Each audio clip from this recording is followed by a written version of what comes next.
So we've talked a little bit about the coup in Bolivia in the past on this show, and this is a little bit of a roundup of some of the things that have been going on, but specifically focusing on how Bolivia is using its mainstream press outlets to prop up its own purposes and is vilifying independent outlets in the process. So in this new transition government of Janine Áñez, they've begun to purge and censor potential threats to their authority, so including Telesur, which is a major international media network that began as a collaboration between left-wing countries, so between Hugo Chavez of Venezuela and Evo Morales of Bolivia. It's been taken off the airwaves completely. During this reorganization, the communications minister, Roxa Lizarraga, announced that this was part of, quote, dismantling of the propaganda apparatus of the dictatorial regime of Evo Morales, claiming that Morales is, quote, militants who misused the state media system are being withdrawn. So multiple journalists have been shot in the protests and things that have been going on over the last few weeks. An Al Jazeera correspondent was tear gassed in the face at point blank range by riot police. And that's actually, that's something that was caught on camera. The Lizarraga appeared on television announcing that he would prosecute any journalists involved in what he's calling sedition, noting that she already had a list of troublesome individuals and outlets. So yeah, they're not making lists or anything. So Bolivia TV was taken off the air earlier this week in its efforts to neutralize dissent. In a shocking moment captured on film, which actually we have this, it's number 2. Number 2. All right. Yeah. So this is an independent journalist, the one that they have the microphones aimed at, who is being harassed by more mainstream Western outlets and is essentially handed over to the Bolivian military. So this is. Hey, but this is the American government that we wanted, right? Right. So this is a silencing of people because they're doing what the actual journalists are supposed to do, and it's journalists who are enabling this. So a lot of these Western-backed journalists were very critical of the Morales reforms. They were very critical of anything socialist, and that's why they were often propped up by a lot of strong capitalist financiers and international money coming in as well to support basically this capitalist transition, democratic or you not. Have them shoving her and literally putting her in an army barracks. You know, I just can't help but think of that play that myself and Lainey Pearson saw just a few months ago in regards to journalism in South and Central America, to where their lives are at risk, especially independent journalists. You know, the whole idea of the media, the press, is to hold those in power accountable. We are the force of state. We are the ones that are supposed to ensure that the people are informed about who's abusing their power, and that the people themselves make sure that those people in power are held accountable. I'm really disgusted by the actions, what's happening in Bolivia and in Venezuela, and it's just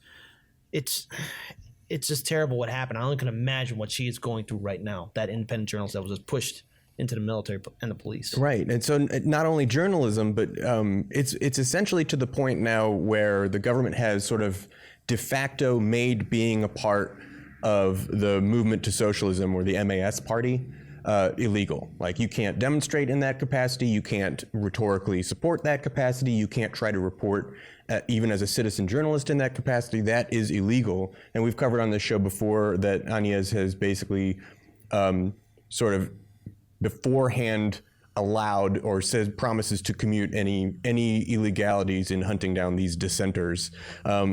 So at the moment, it is worth pointing out that the White House strongly supports these events, applauding it as what it sees as significant and a positive movement toward democracy, which is just a factually inaccurate thing to claim about what's going on. The only people in the Democratic presidential nominating race to have come out against the coup are Bernie Sanders and Tulsi Gabbard. And here I actually got Tulsi Gabbard's comment on Bolivia. This came out today at 2:55 a.m. Today from Representative Tulsi Gabbard on Twitter, as well as posted on Instagram. What happened in Bolivia is a coup, period. The United States and other countries should not be interfering in the Bolivian people's pursuit of self-determination and the right to choose their own government.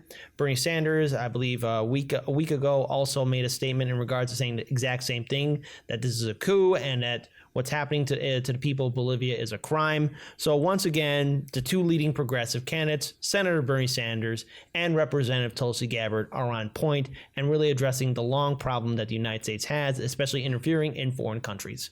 I was surprised, Zach. We usually don't get attacked a lot on social media, but we had some people come after us when we first reported the Bolivian story because, various dumb reasons, but their overall point was you don't know what's happening. You don't know that you're trying to stop democracy from happening. What do you guys know? You're just some guys sitting in Chicago. Well, here's the outcome that you supposedly want. This is a country that had cut its poverty in half, had built a huge amount of homes that was, didn't play ball with resource prices that the U.S. wanted, whether it be lithium or oil or anything else. And now you've gotten your way, and a dictatorship is forming, dissent is being suppressed, journalists are being suppressed, communication and news are being suppressed, and a small minority of wealthy people are regaining control of the country just like that. So all the reforms and the good that has been done by the previous government are dissipating at a rather quick rate. So for the people that were like us and said, hey, this is like the 80th coup that the U.S. has done in Latin America. We know exactly how these go. We know exactly who's going to replace them. We know exactly what's going to happen. Remember, it's pretty predictable when an imperial power acts in a certain way. There's another thing, too, what's happening in Bolivia, and that is there's going to be a refugee crisis. And it was this ongoing escalation, especially with the censorship that's happening in Bolivia. You better believe that anyone who does not fall in line with that new government that forcefully, wrongfully put itself in power, there's going to be people who are against it, and those people will become victims of that government's regime, as well as that government's going to turn a blind eye to the abuse of the police and the military that are going to be gunning down innocent civilians. Look, we got to end this, because you know what? I can't predict the future. And you know what? I could probably be wrong. But Paul and Daniel, and to all of you guys listening to, someday in the far future, the United States will need help. I don't know what the crisis will be, but we're going to need help from our international allies. Some of those countries may not be too keen. In fact, all of them may not be too keen to help us out when we are on the ropes, when we are desperate and we need help. Look, it's a long, sad history of humanity and empires. One day we'll need help. I just hope that we bring in political reform now so that when we do need help, we're met with our allies and friends that will gladly help us, not with those allies turning a blind eye to us. Because what goes around comes around. I want to expound on what Daniel said a little bit to people in the chat the first time we brought up the story, saying, how do we know that America is involved in this? And for those of you that have followed or know the history around American involvement in coups in South America, it looked like a duck and it quacked like a duck. Mm-hmm. Ultimately, if you look back, Venezuela is a good example. There was not a lot of demonstrable hard evidence of U.S. involvement immediately. There were things that looked fishy. There were connections that could be made, but it became clearer and clearer and clearer as time went on. And this is one of those situations where you have to say, this series of events happens repeatedly, right? Using soft power in the Organization of American States in South America to imply strongly that an election was not on the up and up. Again, when a leftist leader is elected trying to give reforms to the people, that sounds really, really familiar. It looked like a duck. There's U.S. involvement here. And also, I think for the super chat, Big Baby Zubas, secularism itself is in danger after Bolivia. There's truth to that. Yeah, I mean, the group that has taken power is essentially Christian right fascists. Yeah. a right-wing Christian fascist group. Hey, weren't there Christian fascists in this middle of European country in like the 40s? I can't think of it. I don't. You know, it's kind of slipping my name. Yeah, there was a guy who came into power. He had a very unique facial hairstyle. Yes, yeah. It's some guy. He was doing this I stuff. wonder why that mustache hasn't caught on since. I don't know. Michael Jordan tried to bring it back. Oh yeah. That was. I thought that was just like photoshopped or something. No, that was he for sure. Okay. He went to Hanes. He's like, I'm gonna do the commercial. And they're like, oh, okay. Yeah. So that's an awkward conversation. Listen, look. Mr. Jordan.